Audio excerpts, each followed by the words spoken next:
I'm Cash, and welcome back to Cash Talks Football, where we break down all the goals scored in the Premier League using our vast experience of coaching for over 20 plus years. And I've got one of those little hairs on my head itching my nose and it's doing my head in.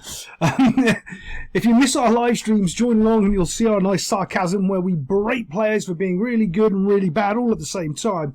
But today we're covering Liverpool against Bournemouth, and I want to there's a couple of things here that are just not acceptable here.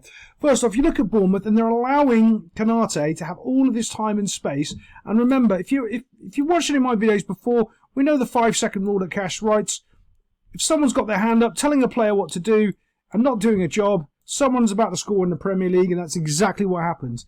Stop telling people what to do, and maybe if you pressured the ball, he wouldn't be able to play this wildy, which he does, or pick it up at the other end. But this is just insane. What's the goalkeeper doing? I'll never know. The keeper's got no idea whether or not he's going to have a good first touch, a bad first touch, whether any of his defenders are going to be able to deal with it, or anything. He just decides to come out and make a just disastrous decision.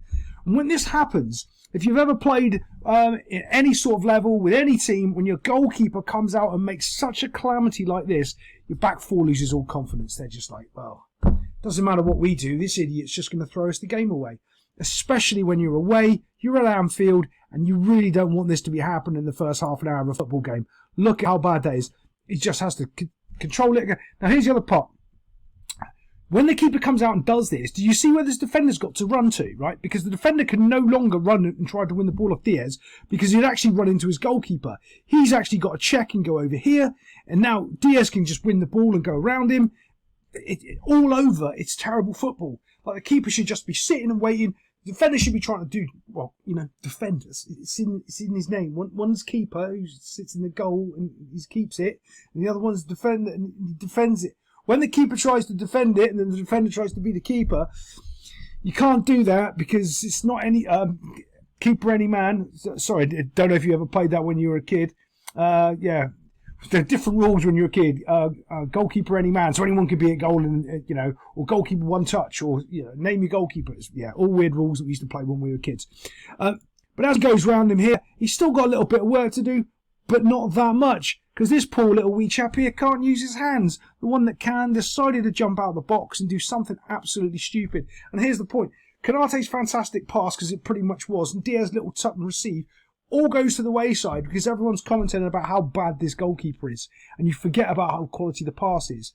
And you can see how Liverpool are kind of mixing it up a bit after their defeat against Forest, and not trying to ram the ball down the middle of the field. They're trying to go over it, and they're trying to adapt a little bit, and you can see they're a little bit more potent because of it.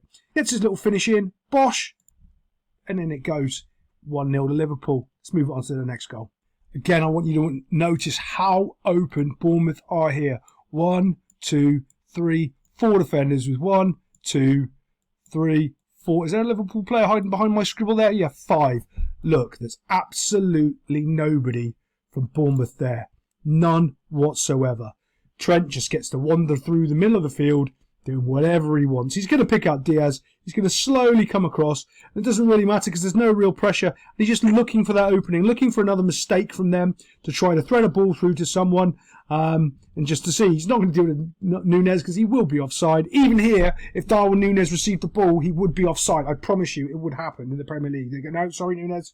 Yeah, I know it looks like you're onside, but technically you're not, you're offside. Yeah, it would happen for Darwin Núñez. It's interesting, both Núñez and Salah, they have a similar playing style, actually. I don't think they complement each other. If you watch them play, they always seem to get in each other's way. Their brains work almost like identical where the space is. You can see both of them are accelerating to go into this gap here.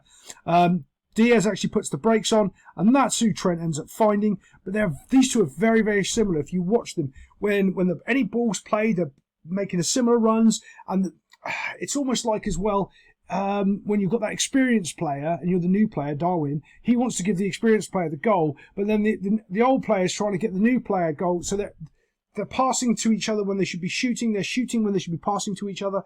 Those two I don't think actually gel quite right up front. I really don't. But let's just watch this as it comes across. Little simple pass over, and look at how much space Luis Diaz has. And that's because, well, there's only 4 defenders, and right now there's 1, 2, 3, 4, 5, 6 Liverpool players, because apparently the Bournemouth midfield are all still down the beach making sandcastles. Then it's just a little finish from Diaz. Actually, I'm going to show you from the other angle why Diaz's finish is quite good. And it all comes down to his first touch and how he sets himself up. I'm going to just show you the other angle for the goal. It'll be much better. You'll see what I mean. Here it is. Watch this touch. It's going to come off that foot and it's going to be set up perfectly for his left foot for a strike. Ready? Bump. And it's perfectly there, ready for him to hit it. All in one easy motion. Really, really well done. This is all Darwin Núñez. You remember when I was saying about 30 seconds ago that him and Salah are very similar? Now, what I mean that is their style of play, not necessarily their skill level or, their ceiling of how good of a player they can be. But this is Núñez on his wrong foot, I think, because he is right foot, I believe. Wins the header and then just accelerates away. Really good here. And Mo just puts it in his path. Núñez can't be offside for once because he's in his own half. He's figured that bit out. He has figured that bit out. Yeah, knocks it onto Mo. And Mo, you've got two defenders here getting in each other's way ever so slightly. Do you see how he has to run around him? And that's given Núñez the extra, just half a yard. And he doesn't need that. Now it's just a foot race to the corner flag. A little bit better here from Núñez as well, because what he would have done, I would say, last season is try to get around here and end up giving it a goal kick to the other team here. That's probably what he would have done. But he actually slows the ball down, and you can see, because of the threat up front, they can't double up on him. Again, look at how many players Bournemouth don't have back. They're just overexposed again. Yeah, I know it's kind of on the transition. Yeah, I know it's on the counter. Yeah, but you're away playing Liverpool. You kind of want to be a little bit, set yourselves up a little bit for success. Be just a tiny bit cagier and not throwing everything forward because you just keep getting done on the counter. But Darwin's little move here is pretty special. And the reason he can pull it off is look at the gap between the defender and the ball here. It's just too far away. He's not close enough. He can't challenge with him. So all Darwin's now got to do, look, you can see he's faking that he's going to put it across. There goes the run from Diaz. Everyone's going that way. Salah's kind of making himself free. But then Diaz.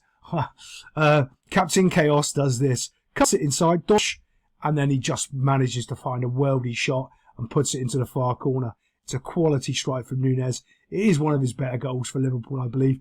But here's Mo Salah. Give me the ball. That's a real striker right there. It doesn't matter if you've got a perfect shot on. He still wants it and he still wants his goal. Like it, Mo, like it. Hits his little foot and puts it into the back of the net. Perfectly. Clipping the post. Great goal from Núñez. Other than that, I'll see you on any... we're starting to do live streams now. One of my friends is a Liverpool guy, so we're doing a lot of these Liverpool games. But we're trying to be impartial and cover as many games as possible. Tomorrow we're doing the Arsenal and the Man City, against the Man City. But I'll see you next time on Cash Talks Football.